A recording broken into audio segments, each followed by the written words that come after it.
Caves abound in the East Tennessee area, but few provide more clues to our past than Bone Cave in Van Buren County. Its depths have yielded prehistoric animal remains, Indian artifacts, and a glimpse back into the strife of a civil war. Bone Cave was formed millions of years ago during a great upheaval, but the waters that carved the maze of passageways have long since departed. This cave is dry, and this fluke of nature helped form our history. Its namesake was found in 1811, the bones of a giant ground sloth that was probably washed into the cave by a prehistoric sea.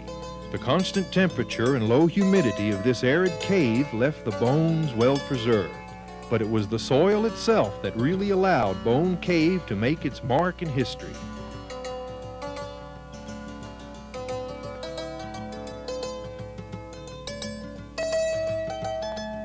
It contains a mineral called saltpeter, the primary ingredient in gunpowder desperately needed by the South during the Civil War.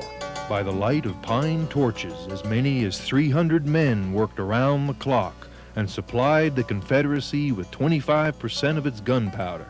One of those men was Benjamin Sparkman, a slave, who not only worked in the cave but had to live there until providing gunpowder was a lost cause. His daughter, Etta Cummings, remembers the stories he told of hard work, no sunshine, and little food.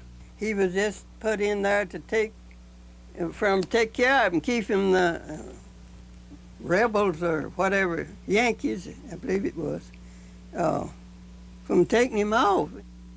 The passageways Benjamin Sparkman roamed for 2 years of his life haven't changed a great deal in 120 years. This was a skyway, built it as an elevated wooden railroad.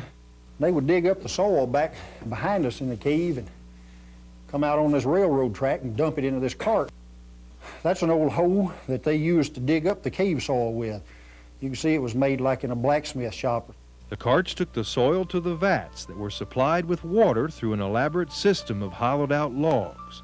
The water dissolved the saltpeter into a solution collected from the bottom of the vats. After the water was boiled out, only the saltpeter remained. But this system of digging and hauling the soil took its toll on the men who lived below the earth.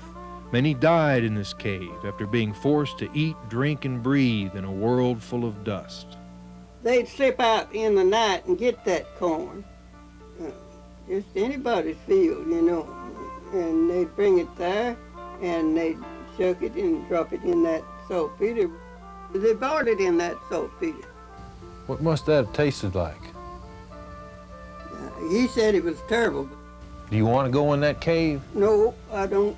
I just feel like I'd just be like my daddy was, just almost a slave. You stay in one hole way back into one place 2 years, it gets old.